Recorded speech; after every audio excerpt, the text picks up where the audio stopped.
I'm in the Barranco district of Lima right now. It's kind of more of a, I say a little slightly less upscale than Miraflores, but it's still really nice.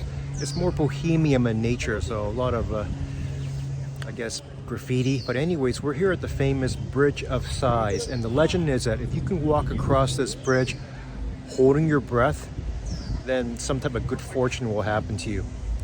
I mean, looking at it, I don't see it's any big deal, to tell you the truth. Let's try it. Yeah, I was walking that.